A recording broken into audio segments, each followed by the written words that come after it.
E esse é um papo sincerão, aberto aí sobre o dinheiro, que eu quero pesquisar mais, aprender mais pra gente poder trocar e poder se relacionar melhor com ele, sabe? Pra trazer esses novos conceitos internos, porque quando a gente vê o dinheiro de uma forma, a gente se relaciona com ele de acordo com essas formas que a gente vê. E quanto mais simples for a nossa relação com o dinheiro, a nossa visão do dinheiro, quanto mais a gente entender sobre ele, mais leve vai ser a nossa relação também.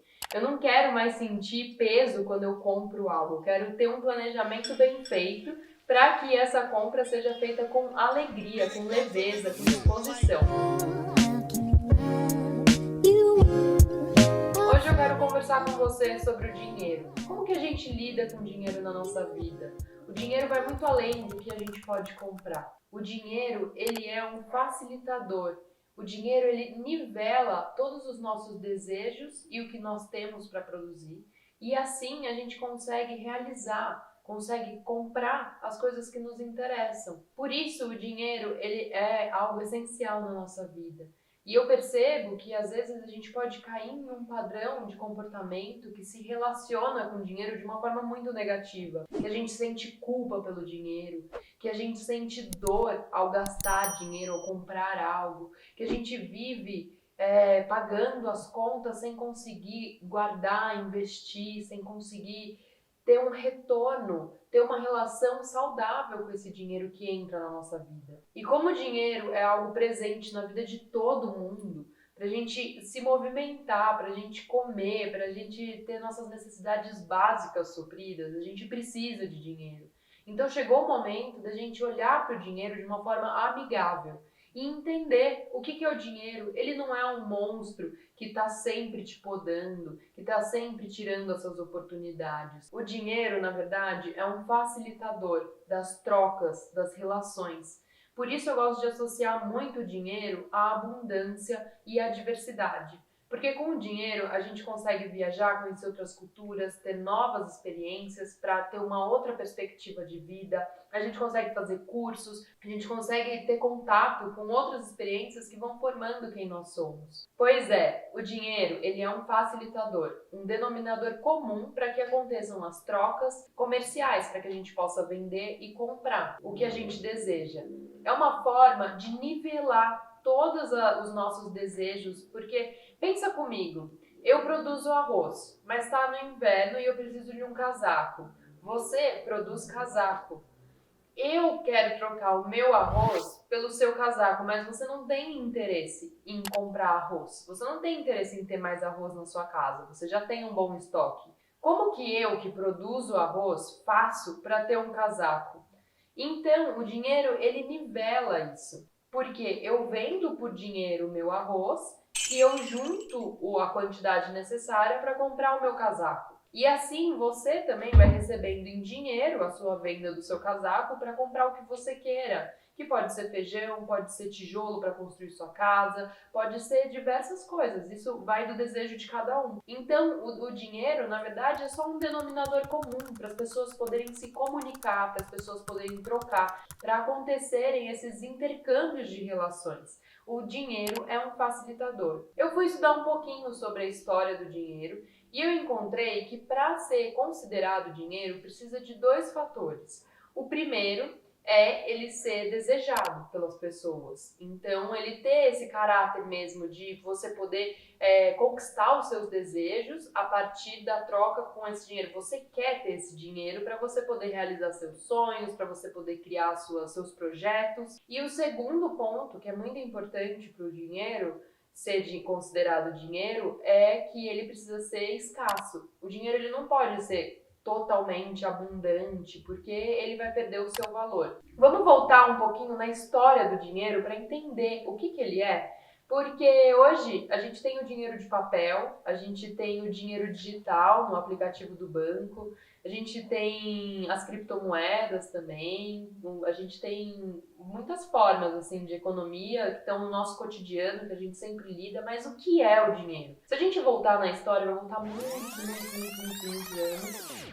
O dinheiro ele começou com a comida. A comida é algo que todos nós precisamos e também tem certa escassez. E pensa a humanidade lá no começo, nos primórdios ainda, quando eles estavam começando a plantar, aprendendo a agricultura, a morar em comunidade e tal. Então, nessa época, a comida era algo escasso. A humanidade estava aprendendo a se relacionar com a comida. E era necessário esse intercâmbio, porque nós humanos, para a gente evoluir, para a gente se desenvolver, a gente não consegue produzir tudo ao nosso alcance. A gente não consegue se isolar numa fazenda e produzir todos os grãos que a gente quer. A gente não vai ter uma diversidade, porque tem alguns climas que eles facilitam a produção de alguns grãos, que outros climas facilitam as de outros. Então é bom, é positivo a gente ter esse intercâmbio para a gente poder comer uma comida árabe, para a gente poder comer comida mediterrânea, para a gente poder comer comida brasileira, comida mexicana, para a gente poder ter esses diferentes sabores que permeiam as nossas experiências, que nos enriquece como seres humanos.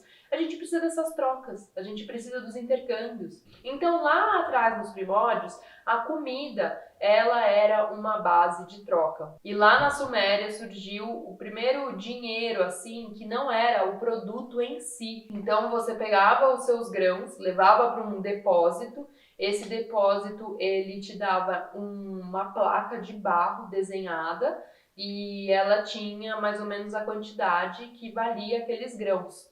Então você pegava essa placa de barro, ia até o comércio dessa vila e conseguia trocar a placa de barro por outras coisas que você queria, e as pessoas elas aceitavam essa placa de barro como dinheiro, porque ela valia. Foi aí que começou a se instaurar esse dinheiro. Então, para você ver como ele é um facilitador das trocas, do escambo, do intercâmbio, das relações e das experiências. O dinheiro, ele é abundância e diversidade. A gente tem que começar a trazer mais para nós essa perspectiva, para o dinheiro como um facilitador, não o dinheiro como um inibidor dos nossos desejos, das nossas vontades. O dinheiro só cria possibilidades para nós. E nesse movimento dos grãos, da agricultura crescendo, do dinheiro na placa de barro, aconteceu um problema, né? Que os grãos eles são perecíveis. Então a pessoa ela ia no momento em que o grão estava bom, trocava pela placa de barro, mas nem sempre saía todo o estoque daquele grão, e o dono desse depósito ele acabava estragando, né? Ele é perecível com o tempo.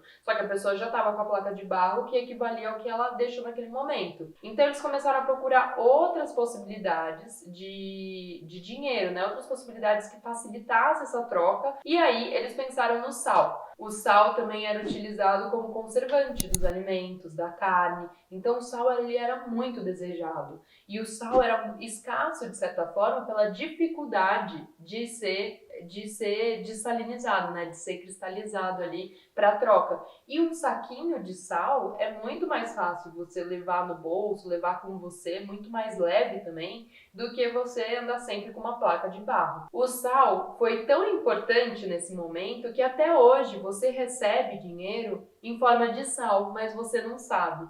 O seu salário que você recebe todo mês pelo que você trabalhou vem exatamente desse momento em que o sal era utilizado como dinheiro para as trocas comerciais. Essas mudanças da característica que o dinheiro tinha mudava de acordo com as regiões também. Por exemplo, aqui na América Central, a semente de cacau era usada como dinheiro, o tabaco era usado como dinheiro, as especiarias da Índia também eram usadas como dinheiro, tecidos, até o momento em que os metais são usados como dinheiro. Começou com a prata, o ouro, o cobre. E aí, nesse momento em que os metais são usados como dinheiro, começa a fazer as moedas redondinhas. Também começam grandes navegações para conquistar outras terras e encontrar riquezas naturais, encontrar onde tem mais produção natural de ouro, de prata.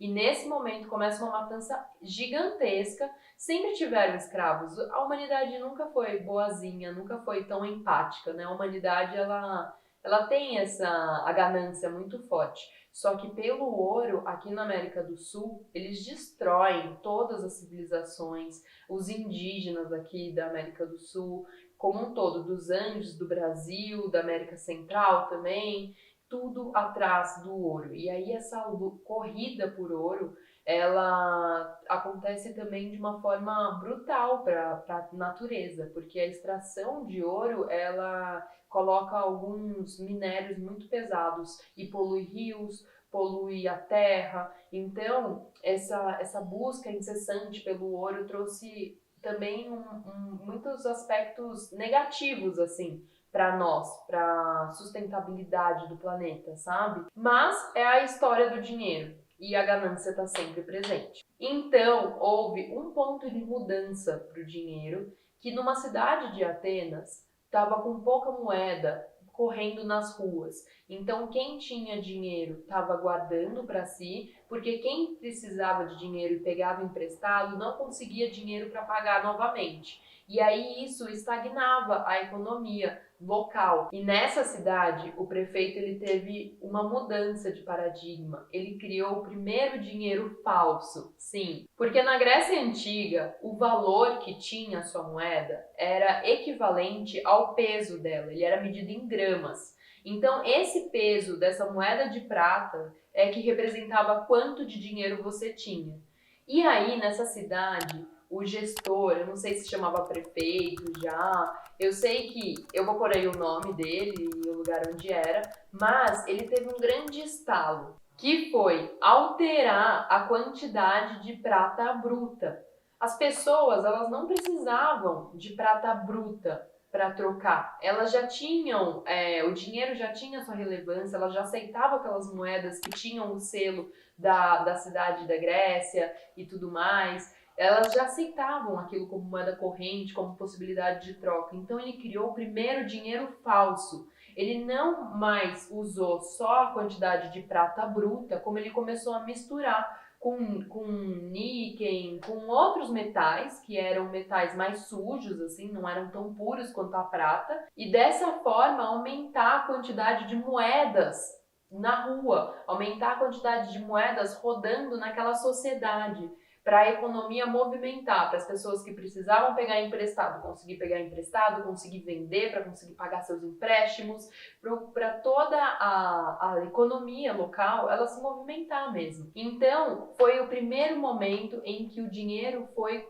colocado como falso. Por quê? As pessoas, elas iam atrás do dinheiro de prata, pelo peso de prata, mas não tinha 100% prata. Então, aquele dinheiro não era exatamente o que as pessoas achavam que era. Mas como tinha a aceitação social de que esse dinheiro valia para trazer esses escambos, para trazer essas relações, para trazer essa movimentação financeira na sociedade, estava tudo certo. Nessa mesma cidade também, se eu não me engano, foi onde nasceu a democracia. E hoje a gente vê o dinheiro em papel. O dinheiro em papel teve um momento, eu acho que até meados do século passado, em que ele era lastreado em ouro.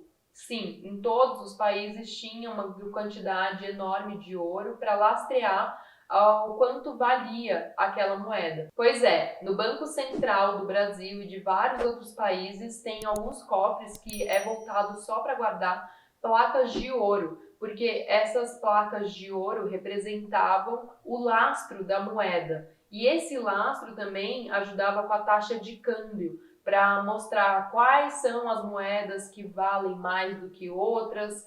Quando você vai viajar para fora, você percebe que tem uma mudança. O real não tem o mesmo valor que $1. Agora, então, nem se fale, né? Que para comprar $1 eu tenho que ter 5, 6 reais quase, né? Para comprar $1. Essa taxa de câmbio, ela é equivalente ao lastro em ouro que tem dentro dos cofres do Banco Central. Mas isso era referente a alguns anos atrás.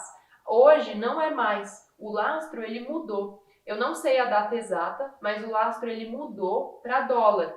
Aí você pensa, né, nos Estados Unidos, que o lastro é considerado dólar, mas eles imprimem dólar, então eles têm a capacidade de manipular por completo o mercado, tanto interno quanto externo. E o dólar, ele é uma nota impressa. Ele, por mais que lá tenha muito ouro guardado e tudo mais, mudou o lastro. E o lastro, ele já é invisível. Ele já é inatingível, ele já é papel. Mas o dinheiro, ele continua exercendo a mesma função, que é facilitar as trocas, as relações, os intercâmbios, movimentar a sociedade como um todo, financeiramente falando, que são essas necessidades de construir minha casa, de comprar meus alimentos, comprar minhas roupas, de suprir minhas necessidades como humana e os meus desejos de uma forma que seja facilitada, né? O dinheiro ele vem nesse lugar de denominador comum para que as pessoas realizem os seus sonhos, as suas vontades. Mas a gente vive hoje nesse paradigma que o dinheiro ele já é algo inatingível, impalpável. Por mais que tenha essas reservas de ouro em alguns bancos centrais, o dinheiro não é mais lastreado em ouro, não é mais lastreado em nada palpável. E a gente também está atravessando uma transição econômica que as moedas digitais, o Bitcoin, as criptomoedas e toda a rede do blockchain vão tomar cada vez mais força nesses intercâmbios, nessas relações econômicas que acontecem dentro de uma sociedade. Então, são alguns paradigmas que a gente vê mudando. E eu aproveito para convidar você para se inscrever aqui no canal, mergulhar aí nos conteúdos que tem aqui dentro, faz parte dessa comunidade e também deixa um comentário do que você pensa sobre o dinheiro, como você vê o dinheiro. E a gente vai se vendo até aqui. Até o próximo vídeo. Fui!